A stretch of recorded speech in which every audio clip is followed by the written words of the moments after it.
नागरिक सवालबाट नारायण अवस्थीको नमस्कार। नागरिक सवालमा आज राजनीतिक विश्लेषक पुरञ्जन आचार्यसँग कुराकानी गर्नेछौँ। उहाँलाई टेलिफोन सम्पर्कमा राजेशजीले जोड्नुहुनेछ। अहिलेको सत्ता गठबन्धन र सत्ताहितर पनि गठबन्धन बनेको छ। स्थानीय तहको निर्वाचनमा नेपाली काङ्ग्रेसको नेतृत्वमा 5 दलीय गठबन्धन निर्माण भएको छ भने जुन सत्तामा पनि रहेको छ र नेकपा एमाले पनि गठबन्धन गर्ने भनेर राष्ट्रिय प्रजातन्त्र पार्टी नेपाल र परिवार दलसँग गठबन्धनको विषयमा सहमति गरेको छ। यसरी दुई दल प्रमुख राजनीतिक दल नेपाली काङ्ग्रेस र नेकपा एमाले स्थानीय तहको निर्वाचनका लागि गठबन्धन गर्ने भएका छन्। तर गठबन्धन गर्दाखेरि राजनीतिक सिद्धान्त कार्यदिशा लगायतको कुराहरूमा विचार गरिएको छैन। स्वार्थ केन्द्रित र यो तत्कालका लागि एमालेलाई सिद्ध्याउनकै लागि गठबन्धन गरिएको सत्ता पक्षले गरेको छ भन्ने कुराहरू भनिएको छ भने नेकपा एमाले पनि विचार र दर्शन नमिल्नेहरूसँग सत्ता यो गठबन्धन गर्ने भन्ने कुराहरू यो तर्कसङ्गत र राजनीतिक दृष्टिकोणबाट यो राम्रो छैन भनेर टिप्पणीहरू भएका छन्। हामीसँग कुराकानी गर्नको लागि राजनीतिक विश्लेषक पुरञ्जन आचार्य जोडिनु भएको छ। यहाँलाई नागरिक सवालमा हार्दिक स्वागत छ। नमस्कार। हजुर, अब यो नेपालको राजनीतिक इतिहासमा गठबन्धन योभन्दा पहिला पनि भएको हुनसक्छ। यहाँलाई यो विषयमा जानकारी छ होला र अन्य मुलुकहरूमा पनि नेपाल बाहेकका अन्य मुलुकहरूमा पनि यो गठबन्धन गर्ने प्रक्रिया कुराहरू कसरी गर्ने गरिएको छ भनेर मैले यहाँलाई प्रश्न गर्नेछु। सुरुमै अब यो अहिले दुई मुख्य राजनीतिक दल नेकपा एमाले र नेपाली काङ्ग्रेसको नेतृत्वमा गठबन्धन भएर स्थानीय तहको निर्वाचन लड्ने जुन चाहिँ सहमति भएको छ। 5 दलीय गठबन्धन त सरकारमा पनि छ। एमाले पनि राष्ट्रिय प्रजातन्त्र पार्टी नेपाल र परिवार दलसँग गठबन्धन गर्ने सहमति गरेको स्थिति छ। स्थानीय तहको निर्वाचनमा यसरी राजनीतिक दलहरूले गठबन्धन गर्नु आवश्यकै थियो? पहिला कुरा त स्थानीय निकायको निर्वाचन पार्टीगत रूपमा धेरै कम मुलुकमा हुन्छ, करिब हुँदैन। पार्टीको चिन्ह लिएर राष्ट्रिय निर्वाचन जस्तो यसरी हुँदैन। ती हाम्रो छिमेकमा पनि हुँदैन, के अरे भारतमा पनि। अर्को कुरा, स्थानीय निकायको निर्वाचनमा यसरी चाहिँ केन्द्रीय स्तरबाट घोषणापत्र निकाल्ने काम पनि संसारमा कहीँ पनि हुँदैन। यो चलन छँदा पनि थिएन। यो अहिले त यो कल्पना पनि गर्न सकिँदैन। अब रह्यो चाहिँ के छ भन्दाखेरि चाहिँ पार्टीको सेन्ट्रल कमिटीको मिटिङ बस्ने, पार्टीको सबै ठुला नेताहरू, केन्द्रीय स्तरका नेताहरू बसेर गठबन्धन गर्ने, यस्तो चलन चाहिँ अब अहिलेसम्म मतलब डेमोक्रेटिक र नन डेमोक्रेटिक कुनै पनि कन्ट्रीमा मैले चाहिँ सुनेको छैन, पढेको छैन, देखेको छैन। पहिलो कुरो यो नेपालको राजनीतिमा यो जुन ढङ्गको प्रयोग यसपालि भइरहेको छ र जसरी यसले चाहिँ राष्ट्रिय चाहिँ महत्त्व पाइरहेको छ, यो चाहिँ मेरो राजनीतिक दृष्टिकोणमा यो दुर्भाग्य नै हो। यसले स्थानीय निर्वाचनमा स्थानीय मुद्दाहरू चाहिँ ओझलमा पर्छन्। स्थानीय कहिले मुद्दा हुन्छन् होइन, चाहिँ मानिसका चाहिँ दिनको समस्याहरू हुन्छ, नागरिकताका, कृषिका, बाटोका, बेरोजगारीका स्थानीय कुराहरू, स्थानीय बजारका। यो चाहिँ राष्ट्रिय निर्वाचन जस्तो भयो। यसले चाहिँ अब डेलिभरी गर्नलाई धेरै गाह्रो हुन्छ, किनभने यहाँ चाहिँ केन्द्रीय नेताहरूले यसलाई आफ्नो स्टेकमा हालिदिए होइन। त्यसै कारणले अब अहिले नेपालमा यो एउटा पार्टी तन्त्रको चरम चाहिँ अभ्यास भइरहेको अवस्था हो। पार्टी तन्त्रको यो लेभलको अभ्यासले अरू कुरा त होला, पार्टीहरू चाहिँ होलान्, तर मुलुकको रूपान्तरण र देशको समृद्धि चाहिँ यसरी चाहिँ बन्दैन। त्यसमा पनि के छ भन्दाखेरि चाहिँ दुई ठुला पार्टीहरू नै नेपाली काङ्ग्रेस र नेकपा एमाले नै यसरी चाहिँ गठबन्धन गरेर तालमेल गरेर यहाँ त जित्ने यहाँ म जित्ने, पार्टीकै ब्यानरमा पार्टीकै चाहिँ अब चुनाव चिन्ह लिएर जित्ने र त्यसमा पनि अब एलायन्स गर्ने भन्ने कुरा चाहिँ स्थानीय निकायको निर्वाचनमा कल्पना गर्न सकिँदैन थियो।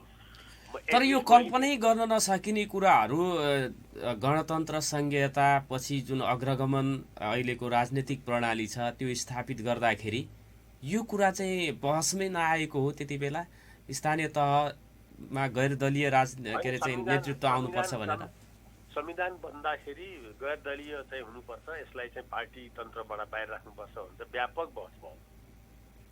त्यो बहसका कैयन चाहिँ ठाउँहरू म पनि छु। त्यतिखेर चाहिँ हामीले चाहिँ संसारमा भएका उदाहरणहरू पनि पेश गऱ्यौँ।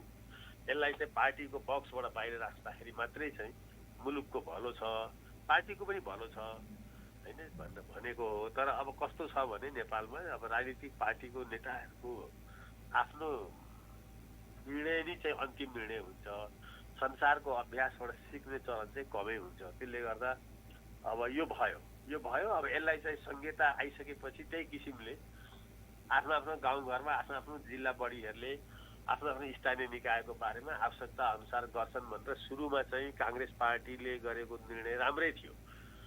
स्थानीय चाहिँ स्थितिमा आवश्यकता र औचित्य अनुसारले चाहिँ स्थानीय निकायको निर्वाचनमा तालमेल गर्न सकिन्छ भन्ने निर्णय चाहिँ त्यो ठिकै थियो। त्यसले चाहिँ एउटा त्यसको भावना चाहिँ विकास बोक्ने थियो। राजनीतिको चाहिँ कुनै विचारको द्वन्द्वको चाहिँ त्यसले चाहिँ त्यहाँ सिर्जना गरिरहेको थिएन। अब अहिले चाहिँ के हो भने अरू कुराहरू भन्दा पनि सबभन्दा ठुलो चाहिँ यहाँ चाहिँ समस्या चाहिँ काङ्ग्रेस पार्टीलाई दिए। काङ्ग्रेस पार्टीलाई किन आयो भनेर भन्दाखेरि चाहिँ अरू त कम्युनिस्टहरू पनि भोलि कुनै पनि बेला मिलिहाल्छ, यसमा कुनै शङ्कै छैन होइन। अहिलेको चुनावमा फुटेका हुन्, भोलिको चुनावमा मिल्छन्, मिलेकै पनि हुन्। काङ्ग्रेस पार्टी चाहिँ मुलुकको एकमात्र लोकतान्त्रिक पार्टी थियो। यसको चाहिँ जुन चाहिँ कन्स्टिट्युएन्सी हो, सपोर्ट बेस हो, जस्तो चितवनमा रुखलाई भोट हाल्ने मान्छेहरू धेरै हुन्थे। अब ती मान्छेहरूको प्र्याक्टिस चाहिँ दोहोऱ्याएर चाहिँ हँसिया हतौडामा हुने भयो। नयाँ आउने जेनेरेसनले रुखमा भोट हाल्नुपर्छ। यसपालिको फर्स्ट जुन 36 लाख मतदाता छन् त्यसमध्ये अहिले बाँडफाँड भएको मध्ये मलाई लाग्छ 10 लाख मतदाताहरूलाई चाहिँ रुखको बारेमा ती ठाउँहरूमा थाहा पनि नहुने भयो। रुख पनि चुनाव चिन्ह छ है काङ्ग्रेसको भन्दा। त्यसले गर्दा नेपालको लोकतान्त्रिक आन्दोलन चाहिँ खुम्चिने, नेपालमा चाहिँ कम्युनिस्टको चाहिँ विस्तार गर्नको लागि काङ्ग्रेस नै बैशाखी भइदिने जस्तो खतरनाक चाहिँ अवस्थामा मुलुक गयो। अब यो किन नेताहरूले यस्तो निर्णय गरे, के कारणले गरे? तर मुलुक चाहिँ के छ भने एकातिर एमाले एकदम भयानक पार्टी छ, ठुलो पार्टी छ भनेर काङ्ग्रेस नेतृत्व पङ्क्ति नै डरायो। अर्कोतिर के भयो भन्दाखेरि चाहिँ सँगसँगै चाहिँ एउटा चाहिँ मोडरेट कम्युनिस्ट भन्दा अल्ट्रा लेफ्टिस्ट चाहिँ माओवादीलाई चाहिँ फेरि चाहिँ स्थापित गर्नको लागि काङ्ग्रेसले आफ्नो भोट चाहिँ हाल्न थाल्यो। अब अहिले नै भनौँ न, अहिले नै चाहिँ यो जुन एलायन्स छ, यो एलायन्सले अब नेपालमा अहिले टोटल कम्युनिस्ट मत चाहिँ 50% छ। स्थानीय निकायको निर्वाचनपछि सबै जोड्ने हो भने यो 60% पुग्छ, 60-65% पुग्छ। अब यस्तो स्थितिमा चाहिँ मुलुक जाँदैछ। भोलि चाहिँ अब एकातिर चाहिँ यो अवस्था हुने डरलाग्दो अवस्था आउँदैछ, अर्कोतिर चीनको पनि नेपालको राजनीतिमा त्यतिकै ठुलो चाहिँ दखल अन्दाजी भइरहेको छ। अहिले नेपाललाई वन पार्टी सिस्टममा लिएर जानको लागि यो स्थानीय निकायको निर्वाचन चाहिँ सहयोगी हुन सक्ने म देखिरहेको। यो अब काङ्ग्रेसलाई यो भारी बोक्नुपर्ने अवस्था चाहिँ किन आइलाग्यो? यो कम्युनिस्ट सहितको आफू चाहिँ बलियो हुँदाहुँदै प्रतिस्पर्धा त नेकपा एमाले र काङ्ग्रेसका बीचमा हुन्थ्यो भनेर भनिएको छ, तथापि उसले बैशाखी नै टेक्नुपर्ने स्थिति चाहिँ किन आयो होला? काङ्ग्रेसलाई यो जरुरत थिएन। काङ्ग्रेसले आफ्नो चाहिँ अलिकति यो थाहा छैन, यो काङ्ग्रेस पार्टीको इन्टरनल मिटिङहरूमा बस्दिनँ कुन आधारमा यो एलायन्स गरिरहेका छन् र के को चाहिँ विरुद्ध, त्यो चाहिँ मैले बुझ्न सकिरहेको छैन। मेरो आफ्नो चाहिँ बाहिर बसेको अब्जर्भेसनमा यो चाहिँ नेतृत्व पङ्क्तिमा या काङ्ग्रेसको निर्णायक तहमा बस्ने 5-6 जना मानिसहरूको या त उमेर यिनीहरूको बुढो भयो, यिनीहरूमा ऊर्जै सिद्धियो होइन, र यिनीहरू पार्टीलाई चाहिँ एक नम्बरको पार्टी हामी हाम्रो क्षमताले बनाउन सक्दैनौँ भन्ने त्यो समर्पण चाहिँ गर्ने सोच आयो, या ग्राउन्डको बारेमा रिपोर्ट छैन। ग्राउन्डमा के थियो भन्दाखेरि चाहिँ अहिले काङ्ग्रेसले चाहिँ जित हार भनेको आफ्नो ठाउँमा हुन्छ। काङ्ग्रेसले भोट आफ्नो चाहिँ नखुम्च्याउँदाखेरि कहिले जित हुन्छ, कहिले हार हुन्छ, त्यसमा कुनै धेरै ठुलो थिएन। काङ्ग्रेस हारेकै हो नि, 74 को चुनावमा पनि हारेकै हो, 23 सिट मात्रै आएको हो। तर काङ्ग्रेसको 23 सिट आउँदा झन्डै 32-33% भोट आएको हो। एमालेको बराबरै भोट आएको, अहिले चाहिँ 5% भोट बढाउन सकेको भए पनि यो तीनटै निर्वाचनमा काङ्ग्रेसको 38-39% भोट पुग्थ्यो। त्यस कारणले गर्दा अब यो किन चाहिएको हो भनेर भन्ने कुरामा चाहिँ यहाँ दुईटा चाहिँ थ्योरीहरू अनुमान गर्न सकिन्छ। अनुमान के गर्न सकिन्छ भने एउटा चाहिँ एमाले भन्ने पार्टीको भूतले अहिलेको काङ्ग्रेस नेतृत्वलाई त्रसित पारेको छ, थरथर कपाएको छ। एमालेको खड्ग ओलीको अब इमेजले त्यसलाई च्यालेन्ज दिन सक्ने काङ्ग्रेसमा कुनै नेता भएनौ भन्ने स्वीकृति हो। यो आत्मस्वीकृतिले काङ्ग्रेसको लिडरसिप चाहिँ ग्रसित छ। एमालेको सङ्गठन, एमालेको नेताको अभिव्यक्ति, एमालेको संवाद शैली र एमालेको चाहिँ प्रचार शैलीले काङ्ग्रेसको अहिले जसले यो निर्णय गरे, म अहिले पनि भर्खर उसमा हेर्दै थिएँ टेलिभिजनमा, यसमा बस्ने 5 जना मानिसहरू 6 जना मानिसहरू जो निर्णायक भएर आए अगाडि, तिनीहरूले चाहिँ यो गलत निर्णय गरेका छन् भन्न सकिन्छ। पहिलो कुरो चाहिँ यो जरुरी थिएन, एमालेसँग यति डराउनु पर्ने जरुरतै थिएन।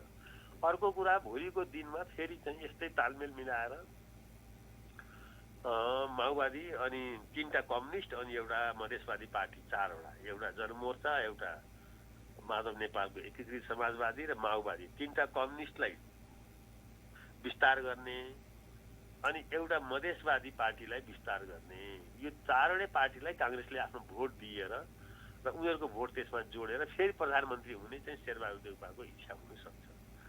अहिले उहाँको अभियान चाहिँ या उहाँको चाहिँ पक्षको मानिसको अब आउने प्रदेशको चुनावमा चाहिँ होइन, त्यसले के देखायो भन्दाखेरि चाहिँ काङ्ग्रेसलाई खुम्च्याएर भए पनि सत्ताको राजनीतिमा काङ्ग्रेस यतिखेर चाहिँ रमाएको जस्तो मलाई लागिरहेछ।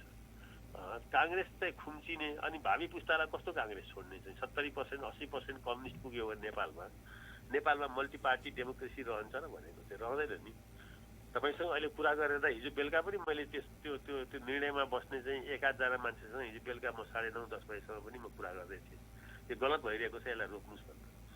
त्यस कारणले तर अब सबैलाई चाहिँ के छ भने 1 वर्षपछि हुने चुनावमा चाहिँ प्रधानमन्त्री मन्त्री चाहिएको छ। तिनीहरूले त्यसैको लागि चाहिँ अहिले काङ्ग्रेसलाई चाहिँ वीरगञ्जबाट चाहिँ उठीवास लगाइरहेछन्, पोखराबाट उठीवास लगाएछन्, जनकपुरबाट उठीवास लगाउन खोज्दैछन्, विराटनगरमा आदि जहाँ चाहिँ जरुरतै छैन। पूर्ण बहुमतले विराटनगरको स्थानीय निकायको निर्वाचनमा अहिले काङ्ग्रेसले जसलाई दिन्छ त्यहाँ चाहिँ मधेसवादी पार्टीलाई चाहिँ सेयर गर्नुपर्ने जरुरतै छैन। म तीको भोटर हुँ, त्यहाँ चाहिँ अहिले पनि काङ्ग्रेसकै बहुमत छ, पूर्ण बहुमत छ। अहिले पनि मेरो धेरै भोटको चाहिँ फरकमा जितेको हो, अहिले पनि झन् धेरै भोटको फरकमा जिते थियो। त्यसले गर्दा सबै कुरा के देखिन्छ भने एकातिर एमालेको डर, अर्कोतिर आफ्नो चाहिँ व्यक्तिगत स्वार्थका कुराहरू। एउटा चाहिँ काङ्ग्रेसभित्र एउटा टिम छ, एउटा टोली छ जो चाहिँ काङ्ग्रेस काठमाडौँको कम्फोर्ट जोनमा आरामदायक चाहिँ एसीमा बस्छ र चाहिँ काङ्ग्रेसको सम्पूर्ण निर्णय गर्छ। त्यो 5-7 जनाको टिम छ। त्यसैले के छ भन्दाखेरि चाहिँ काङ्ग्रेसमाथि चाहिँ शासन गरिरहेको छ। अर्को चाहिँ के छ भनेर चाहिँ भन्दाखेरि चाहिँ काङ्ग्रेसको चाहिँ ग्राउन्डको रिपोर्टबाट चाहिँ निर्णय गर्ने चलन छैन। अब अहिले चितवनको सभापतिहरूले, पोखराका सभापतिहरूले विद्रोह गर्छौँ भनेर भनिरहेका छन्। कति विद्रोह गर्छन् थाहा छैन। अब विद्रोह गर्नुपर्ने परिस्थिति चाहिँ जुन ल्याइदिएको छ त्यसले चाहिँ अब एमालेलाई के छ भन्दाखेरि चाहिँ उसले राप्रपालाई आफ्नो ठाउँमा लियो, उसले पर्फेक्ट एलायन्स गर्यो। किनभने उसको कार्यकर्ताहरूले चाहिँ राप्रपाको हलो या चाहिँ अर्को चुनाव चिन्हमा भोट हाल्नु परेन। राप्रपाले सूर्य चुनाव चिन्ह लिए, अब परिवार पार्टीले पनि सूर्य चुनाव चिन्ह लिए। काङ्ग्रेसमा अहिले चाहिँ प्रचण्ड स्वयंको पार्टीले चाहिँ रुख चुनाव चिन्ह लिएर लडेको भए चाहिँ काङ्ग्रेसलाई घाटा हुँदैन थियो। काङ्ग्रेसको सपोर्ट बेस चाहिँ एक्सपेन्सन हुन्थ्यो, विस्तार हुन्थ्यो। काङ्ग्रेस रणनीतिक रूपमा पनि चाहिँ असफल भइरहेको छ होइन। मधेसवादी पार्टीसँग पनि के थियो भन्दाखेरि चाहिँ पावर सेयर त गर्न सकिन्छ, तर चाहिँ आफ्नो चुनाव चिन्हलाई चाहिँ के छ भन्दाखेरि चाहिँ उनीहरूलाई त्यसैमा लड्न लगाएको भए काङ्ग्रेस चाहिँ तराईमा ब्याक हुन्थ्यो। अब कुनै पनि चाहिँ सबै खुकुलो रणनीति चाहिँ काङ्ग्रेसले गरौँ। अब ओली यसमा स्मार्टै निस्किए अहिलेसम्म हेर्दा, किनभने कमल थापाको पार्टीलाई चाहिँ उनले तिमीरोसँग एलायन्स हुन्छ तर तिमीले चाहिँ चुनाव चिन्ह चाहिँ सूर्य लिनुपर्छ भने। अब आज चाहिँ ती काङ्ग्रेसहरूले लाखौँ काङ्ग्रेसहरूले हँसिया हतौडामा भोट हाल्नु पर्यो। अब कसैले चाहिँ के छ भने मधेसवादी पार्टीको अब कुन चाहिँ हो त्यसमा हाल्नु पर्यो। त्यो भोटलाई जोगाउन चाहिँ अहिलेको काङ्ग्रेस नेतृत्वले पछिसम्म सक्दैन। त्यसै कारणले एमालेको र काङ्ग्रेसको चुनावको एलायन्सको स्टाइलै फरक छ। यहाँ उनीहरूले पनि गरे, काङ्ग्रेसले पनि गरौँ भन्ने ठाउँ छैन। काङ्ग्रेसले पुरै चाहिँ छाडा छोडेको छ आफ्नो पार्टीको सिद्धान्त, विचार, चुनाव चिन्ह, इतिहास सबैलाई। एमालेको केपी ओलीले त्यसलाई जोगाएका छन्। तिमीहरू आउँछौ भने आऊ, तर सूर्य चुनाव चिन्ह चाहिँ तिमीहरूले लिनुपर्छ। तिमीहरूलाई हामी सिट दिन्छौँ, तर तिमीहरूको छुट्टै चुनाव चिन्ह चाहिँ हुनु हुँदैन भनेको छ। यो हो तालमेल र एलायन्स भनेको चाहिँ। जुन काङ्ग्रेसले गर्यो यो चाहिँ तालमेल र एलायन्स होइन। यो कुरामा काङ्ग्रेस निकै उदार भइदियो। उदार होइन, चाहिँ हुस्सु भयो। उदार त यसलाई भन्दै भयो। श्रोता, नागरिक सवालमा आज राजनीतिक विश्लेषक पुरञ्जन आचार्यसँग कुराकानी गरिराखेको छौँ र यो संवादलाई यहाँहरूले दिनेश एफएम 93.8 लम्कीमा रहेको लम्की एफएमबाट सुनिराख्नु भएको छ। पुनः उहाँ हामीसँग जोडिनु भएको छ। पुनः स्वागत छ यहाँलाई। धन्यवाद। यो अहिलेको वैशाख 30 गते हुने निर्वाचनको यो महानगर उपमहानगरको बाँडफाँडलाई हेर्दाखेरि काङ्ग्रेसलाई फाइदै भएको देखिन्छ। 74मा 2टा महानगरमा मात्रै जितेको थियो मेयरमा, विराटनगर र ललितपुरमा भने यो पटक काठमाडौँ सहित 3वटा महानगरको नगर प्रमुख पाउने भएछ काङ्ग्रेसले। अनि यो प्रमुखमा 5 ठाउँमा जितेको रहेछ, तर त्यसमा 2टा गुमाउनु पर्ने स्थिति। तर नगर प्रमुख त 3 जना आयो। यसै गरी उपमहानगरमा पनि 2 ठाउँमा मात्रै जितेको काङ्ग्रेसले यो पटक 6 ठाउँमा पाउने, त्योभन्दा बढी हुन सक्छ भन्ने कुराहरू आएको छ। यसरी हेर्दा त फाइदा भयो नि त काङ्ग्रेसलाई त। अब उम्मेदवारी दिँदैखेरि चाहिँ फाइदा हुन्छ भन्ने चाहिँ कुरा हो। नभए अहिले चाहिँ जम्मा त्यतिखेर त कमसेकम काङ्ग्रेसले सबैतिर उम्मेदवारी नै दिएको थियो। अहिले त उम्मेदवारी नै दिएन। पहिला यो घाटामा जित हारको या परिणामको त अहिले यहाँ कुरै भएको छैन। 3टा महानगरपालिकामा केमा कुनमा जित्छ कुनमा हार्छ अहिले कसरी भन्न सकिन्छ। अहिले भइरहेको एलायन्सले चाहिँ जितमा पुगाउँछ कि हारमा पुगाउँछ यो पनि थाहा छैन होइन। काङ्ग्रेस कार्यकर्ताहरूको मनोबल कुन ठाउँमा पुग्छ त्यो पनि थाहा छैन। जति म सुन्दैछु र बुझ्दैछु काङ्ग्रेस कार्यकर्ताहरूको मनोबल गिरेको छ अहिले। किनभने काङ्ग्रेस यस्तो चाहिँ खुम्चिएको पार्टी बनिरहेको छ होइन। एउटा राष्ट्रिय स्तरको पार्टी, सबैतिर उम्मेदवारी दिने, जित र हार त भइरहेकै हुन्छ नि। अहिलेको उम्मेदवारको चाहिँ उम्मेदवार दिने र एलायन्स गर्ने जुन यो घटनाले मेसेज के गएको छ भने काङ्ग्रेस अब राष्ट्रिय स्तरमा सबै ठाउँमा एक्लै उठ्न नसक्ने भयो भन्ने गएको छ। रुख चाहिँ खुम्चिएको छ होइन। अब 3 ठाउँमा चाहिँ जुन चाहिँ काङ्ग्रेसले उम्मेदवारी दिइरहेको छ अहिले, अब जितेको ठाउँमा दिएको भनेर भन्ने छ। अब विराटनगरमा स्वाभाविक रूपमा त्यहाँ फेरि पनि जित्ला हार्ला केही थाहा छैन, तर पनि त्यहाँ ठिक किसिमले उम्मेदवारी दिएन भने त्यहाँ पनि फेरि हार्दछ। केन्द्रले उम्मेदवार लादियो भने जसरी अहिले केन्द्रले तालमेलको लागि चाहिँ या गठबन्धनको लागि लादिएको छ, यसले काङ्ग्रेसलाई धेरै ठाउँमा हार्नको लागि वातावरण बनिसक्यो। अब उम्मेदवारी चयनमा पनि काठमाडौँको या कम्फर्ट जोनमा बसेर यसैलाई दिनुपर्छ भनेर यहाँ घोषणा भयो भने थप यो 3टेमा पनि हार्न सक्छ। त्यसै कारणले अब मैले देखेको अब अरू पार्टीको के छ म त्यति जान्दिनँ। काङ्ग्रेस पार्टीले जुन ढङ्गले, जुन कार्यले, जुन शैलीले यहाँ निर्णय गर्दैछ यसले काङ्ग्रेसलाई चाहिँ माथि उठाउँदैन। तपाईँले भन्नुभएको चाहिँ भाडै अहिले सानो भयो। 6वटा महानगरपालिकामा उठेकै 3टामा छ, जित्ने कतिवटा होला मलाई त लाग्दैन। अब यो जुन ढङ्गले चाहिँ अहिले काङ्ग्रेसको कार्यकर्ताहरूको बिचमा छलफल चलिरहेको छ, बहस चलिरहेको छ, चिन्ता छ, कता जान थालो पार्टी चाहिँ यत्रो राष्ट्रिय स्तरको पार्टी आज चाहिँ उम्मेदवारी नै नदिकन आधी ठाउँमा बस्नुपर्ने अवस्था आइरहेको छ होइन। कम्युनिस्टलाई विस्तार गर्नको लागि सहयोगी हुनु परिरहेको छ भन्ने कुराको यो पनि डिबेट देख्छु म काठमाडौँमा। काठमाडौँको डिबेट के छ भन्दाखेरि चाहिँ काङ्ग्रेसले आफ्नो मूल्य पद्धति विपरीत चाहिँ के छ भन्दाखेरि चाहिँ कम्युनिस्ट विस्तारमा लाग्यो भन्ने छ। काङ्ग्रेसले आफ्नो रुखलाई चाहिँ के छ भन्दाखेरि चाहिँ डिप फ्रिजमा हालेर अब झन्डा चाहिँ के छ भन्दाखेरि चाहिँ मधेसवादीको पनि बोकेको छ, जनमोर्चाको पनि बोकेको छ, माओवादीको पनि बोकेको छ, एकीकृत समाजवादीको पनि बोकेको छ। यो 4-4वटा 5-5वटा पार्टीलाई चाहिँ सँग चाहिँ काङ्ग्रेसले आफ्नो चाहिँ सपोर्ट बेसलाई चाहिँ भोट हाल भन्दाखेरि चाहिँ भोलिको दिनमा काङ्ग्रेस कति खुम्चिने हो त्यो अहिले अनुमान गर्दा पनि डर लाग्छ। यसै पनि लास्ट के छ भन्दाखेरि चाहिँ यो 3 दशकदेखि काङ्ग्रेसको चाहिँ भोट प्रतिशत बढ्न सकेको छैन। 33-34% छ। कम्युनिस्टहरूको चाहिँ यो चाहिँ झन्डै 7-5% भएको भोट प्रतिशत चाहिँ 15 सालमा अहिले आएर चाहिँ 50% पुगिरहेको छ। अब एक त पहिल्यैदेखि नै हामी गल्ती गर्दै थिए काङ्ग्रेसीहरू, अर्कोतिर फेरि अहिले फेरि चाहिँ यो एउटा चाहिँ ब्लन्डर मिस्टेक गरेर कहाँ पुग्ने हो मलाई थाहा छैन। अब सूचना मसँग कम हुनसक्छ, मभन्दा धेरै सूचना र चाहिँ धेरै चाहिँ के छ भन्दाखेरि रणनीतिक चाहिँ लाइनहरू लिने छुट प्रधानमन्त्री पार्टी सभापति शेरबहादुरजीलाई होला या महामन्त्रीलाई होला, उहाँहरूले गर्नुभएको निर्णयलाई मैले च्यालेन्ज गर्न सक्दिनँ। तर मैले जति गाउँको घरको टोलको र चाहिँ मान्छेको मुड बुझेको छु त्यसले के देखाइरहेको छ भन्दाखेरि चाहिँ नेपाली काङ्ग्रेसले माओवादीसँग सरेन्डर गर्यो भनेर भन्ने यो मेसेज चाहिँ अहिले गयो। शेरबहादुरजीले यो काम ठिक गर्नु भएन भन्ने अर्को मेसेज गएको छ। अब यसलाई उल्टाउनुको लागि भोलिको परिणामले उल्टाउन सकेछ भने अनि मानौँला भोलिको दिनमा। तर अहिलेको माहौल चाहिँ के छ भन्दाखेरि चाहिँ त्यस्तो छैन। देशमा चाहिँ एउटा कम्युनिस्ट माहौल चाहिँ बन्न गएको छ। एक त एमाले नि भारी थियो, त्यसमाथि चाहिँ अब माओवादी र चाहिँ समाजवादी पार्टी पनि भारी भएर आए होइन। अर्कोतिर चाहिँ जनमोर्चा पनि चाहिँ के छ भने काङ्ग्रेसकै बुई चढेर फेरि विस्तार हुने दिन आयो। कहीँ न कहीँ यो एउटा चाहिँ अन्तर्राष्ट्रिय षड्यन्त्रको चाहिँ बाटोलाई काङ्ग्रेसले नबुझेर बोकेर हिँडिरहेको छ। नेपाल वान पार्टी सिस्टममा चाहिँ जानको लागि चाहिँ यो बडो राम्रो उर्वर भूमि चाहिँ बन्दैछ।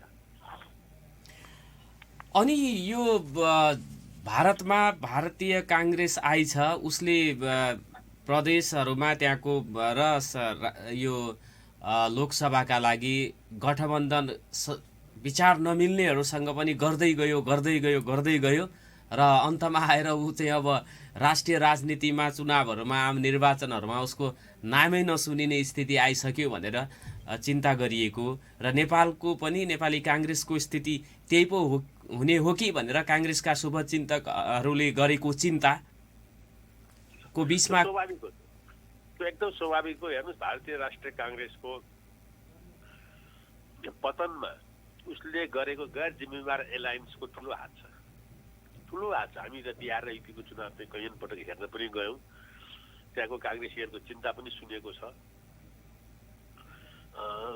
जुन ढङ्गले काङ्ग्रेसले चाहिँ युपीको चुनावमा एलायन्स गर्यो चाहिँ राजीव गान्धी हुँदाखेरि त्यसपछि काङ्ग्रेसको पतन सुरु भएको थियो है, इन्डियन नेसनल कङ्ग्रेसको होइन। लोकल चुनावमा त कहीँ पनि एलायन्स भएको मैले देखेको छैन। नेपाल बाहेक स्थानीय तहको निर्वाचनमा पार्टीगत राजनीति नै हुँदैन भनेर पनि भन्नुभएको थियो सुरुमै यहाँले। हो, धेरै कम हुन्छ। नेपाल त एउटा विचित्रको एउटा हामी अभ्यास गर्दैछौँ होइन। आफ्नो पार्टी स्थानीय निकाय होइन, स्थानीय निकायको निर्वाचनको किन यसमा एलायन्सको जरुरत हुँदैन भने यसमा सरकार बनिहाल्छ। स्थानीय सरकार, यसमा सरकार बन्नको लागि पार्लियामेन्टमा जस्तो प्रदेश सभामा जस्तो सङ्ख्या पुगाउनु पर्दैन।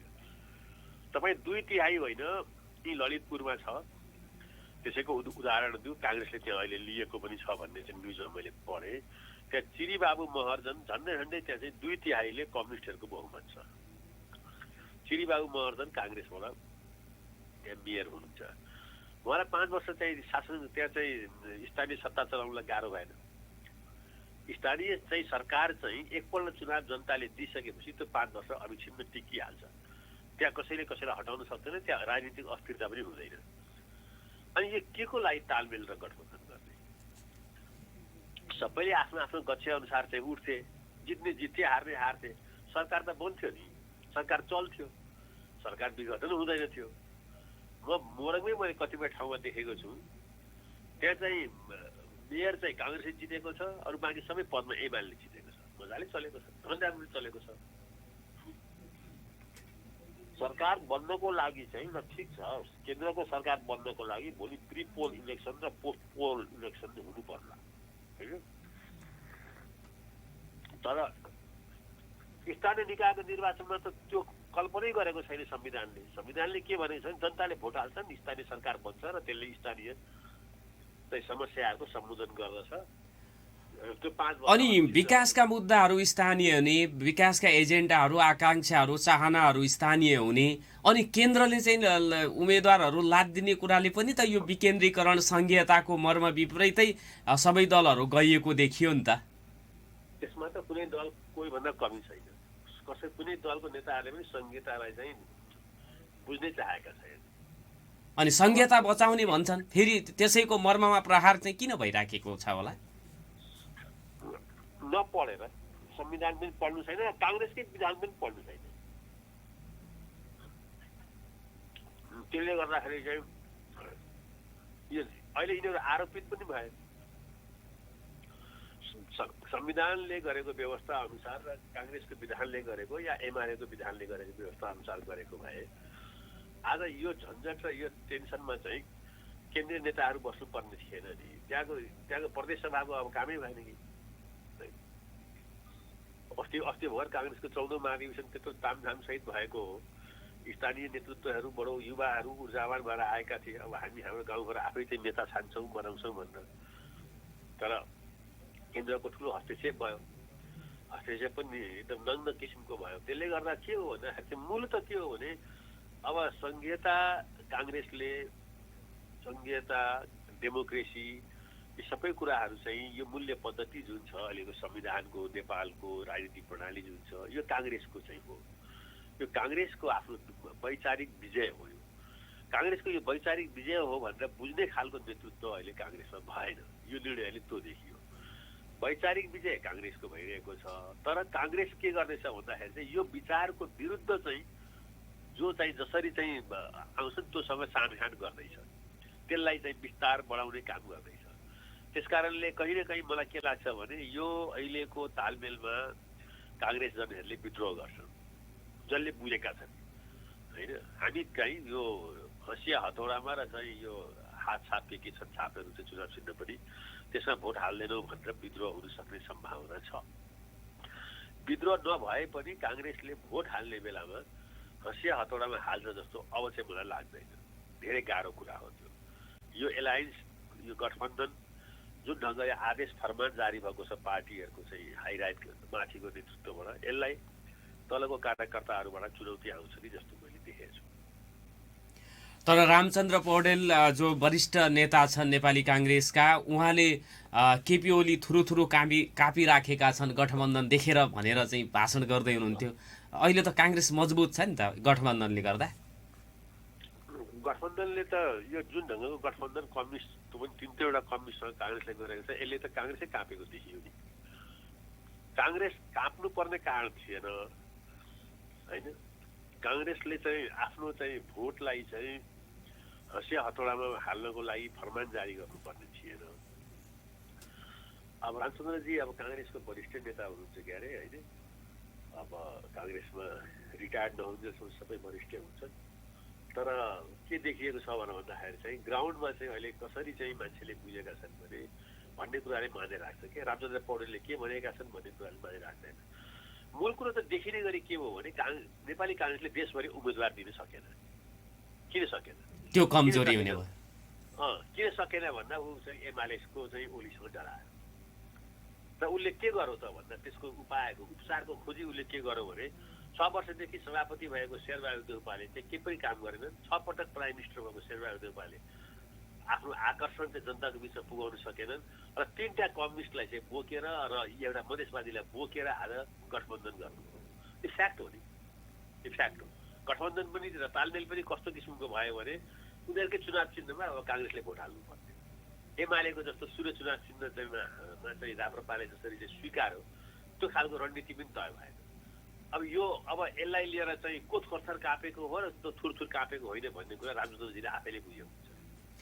जसरी महानगर र उपमहानगरमा अहिले अब अझै 1-2 ठाउँमा विवादै रहेको रहेछ मेयर र उपमेयर, प्रमुख र उपप्रमुखको सन्दर्भमा। अब यो टिकट काङ्ग्रेसले पाएको ठाउँमा पनि टिकट कसले पाउने भन्ने कुरा जुन चाहिँ त्यो फ्याक्टर अझ महत्त्वपूर्ण होला नि चुनाव जित्न हार्नको लागि। त चुनाव चाहिँ के छ भने पहिला सुरु चाहिँ चुनाव फिल्डमा चाहिँ आदि जितिन्छ, आदि चाहिँ नेता नेतृत्व नीति रणनीतिबाट जितिन्छ। त्यसको म्यासेजहरूबाट जितिन्छ। 50% मात्रै फिल्डमा छ। जे देखिएको छ नेपाली काङ्ग्रेसको चाहिँ रणनीति चुनावमा लिएर त्यसमा काङ्ग्रेसले आफैले आफैलाई स्वीकारेको छ। शेरबहादुरजीले भन्नुभएको छ, शेरबहादुरजीको स्वयं अभिव्यक्ति आएको छ। म पनि झन्डै हारेको थिएँ, शेखर कोइराला पनि हारेकै हो। हामीलाई त अहिले पनि एमाले भयानक पार्टी छ। डराएको त काङ्ग्रेस सभापति र प्रधानमन्त्रीले त आफ्नै अभिव्यक्तिबाट भन्नु भएको छ नि। रामचन्द्र पौडेलले त रफू गर्न थाल्नु भएको छ, उहाँले चाहिँ आफ्नो नेताको त ठिकै हो। शेरबहादुरजीको रफू गर्ने काममा उहाँले चाहिँ आफूलाई चाहिँ उभ्याउनु भएको छ भने त्यो राम्रै कुरा हो। पार्टी सभापतिको रफू गर्नुपर्छ। त्यसकारणले अब भोलि उम्मेदवार दिँदाखेरि चाहिँ के हुन्छ भनेर भन्दाखेरि चाहिँ उम्मेदवार दिँदाखेरि पनि मैले अघि भनिसकेँ, कम्फोर्ट जोनमा बसेर काठमाडौँमा बसेर काठमाडौँको बालोटारको एसीमा या यहाँको चाहिँ ठन्डामा बसेर जनकपुरको उम्मेदवार तय गर्दाखेरि चाहिँ त्यो उम्मेदवार चाहिँ यिनीहरूको सूचना लिने जुन चाहिँ प्रणाली छ नि, त्यहाँ कसले जित्छ कसले लिँदैन भने त्यो नि रङ देखियो। अहिले जुन ढङ्गले गठबन्धन भयो त्यो गठबन्धनले के देखाउँछ भने काङ्ग्रेस पार्टीका नेताहरूले जुन सूचना प्राप्त गरिरहेका छन् र जसरी गठबन्धन गरेर चाहिँ कम्युनिस्ट विस्तार गरिरहेका छन् त्यो नि गलत भयो। अब भोलि उम्मेदवार दिँदाखेरि पनि पक्का छ, शेरबहादुरजीको मान्छे, रामचन्द्रजीको मान्छे अनि विजय गजदारको मान्छे, पूर्ण खड्गाको मान्छेलाई उम्मेदवार दिन्छन्। काङ्ग्रेसको मान्छेलाई त टिकट नदिने तयारी त अहिले भइसकेको छ नि। त आधी लडाइँ चाहिँ अब फिल्डमा लड्नु छ, आधी लडाइँ चाहिँ कोठामा लड्नु, कोठामा चाहिँ मानसिक रूपले लड्नु छ। यी सबै लडाइँहरू जित्नको लागि त चाहिँ अर्कै ढङ्गको सोचाइ हुनुपर्छ। सोचाइमा त पहिला त म्यासेज हो नि, म्यासेज चाहिँ काङ्ग्रेसले जित्दैछ है भन्ने म्यासेज चाहिँ देशभरि जानु सकेको भए त आधी लडाइँ ती जितिन्थ्यो नि। काङ्ग्रेसको नेताहरू निस्किए, काङ्ग्रेसले चाहिँ यस्तो किसिमले चाहिँ क्याम्पेन गर्दैछ, यो म्यासेज हो होइन।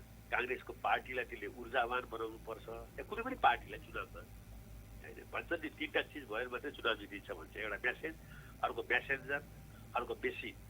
म्यासेज भनेको चाहिँ के एजेन्डा, के कुरा, कस्तो सन्देश चाहिँ जनतालाई दिने हो। म्यासेन्जर भनेको को नेता, कस्तो नेता, भोलिको नेता को हुन्, कस्तो चाहिँ पात्रहरू अगाडि सार्छ, त्यो म्यासेन्जर भए। बेसिन भनेको पार्टी चाहिँ कति चाहिँ इफेक्टिभ ऊर्जावान छ, त्यो बेसिन भयो पार्टी। यो 3M बाट चाहिँ कुनै पनि चाहिँ चुनावी चाहिँ रणनीतिहरू बन्छ, पार्टीहरू बिल्डिङ हुन्छ। अब अहिले त के देखियो भने म्यासेज पनि काङ्ग्रेसको कमजोर जस्तो मलाई लागेको छ।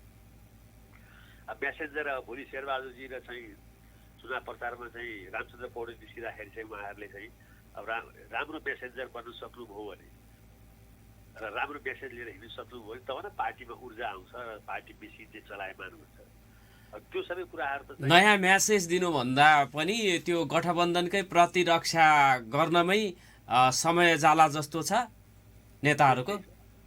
त्यही छ, त्यो भइसक्यो। यहाँको काठमाडौँ मैले बोर्डिङमा गर्दाखेरि च्यापसलदेखि सबैतिर काङ्ग्रेसले यो ठिक गरेन भन्ने कुराको चाहिँ बहस चाहिँ सर्वत्र सुनिँदैछ होइन। काङ्ग्रेसले यो चाहिँ किन छोडेको होला, काङ्ग्रेस त्यस्तो खुम्चिएको पार्टी नै थिएन। यो बाटोमा हिँड्नुपर्ने काङ्ग्रेसलाई के जरुरी थिएन लोकल इलेक्सनमा। ठिकै होला केन्द्रको चुनावमा शेरबहादुरजीले कतै कतै भन्नुहुन्छ अहिलेको संविधानले बहुमतको सरकार बनाउन सकिँदैन भन्नुहुन्छ। त्यो बेलामा चाहिँ प्री पोल इलेक्सन गरे भयो, नयाँ पोस्ट पोल इलेक्सन गरे भयो।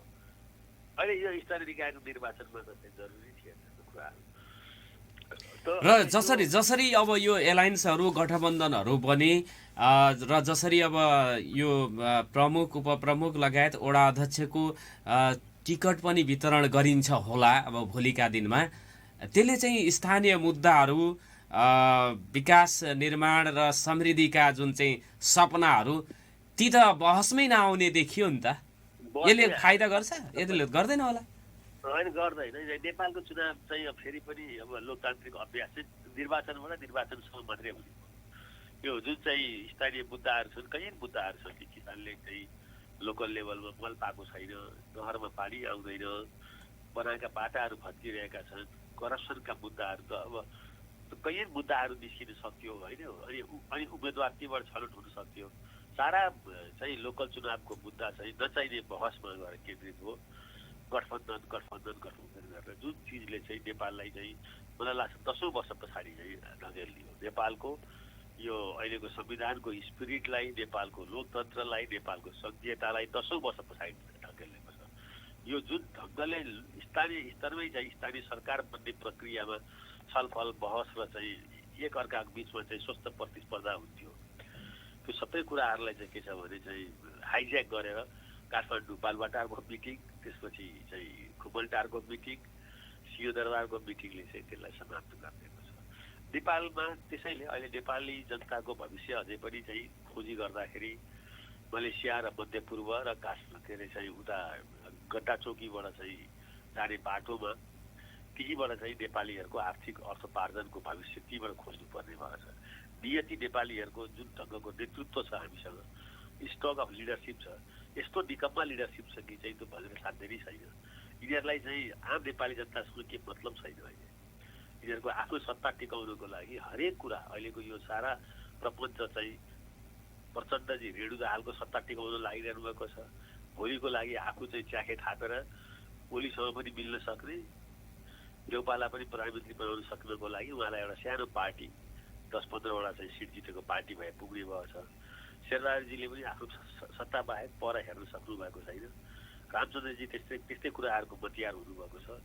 अब अहिले आश गर्ने भनेको नेताहरू यही हुन्। खड्ग ओलीले अस्ति संविधानै बिच्न थालेका थिए र चाहिँ असंवैधानिक काम गरे भनेर नागरिक समाज, मिडिया सबै उठेर उनलाई सत्ताबाट निकाले।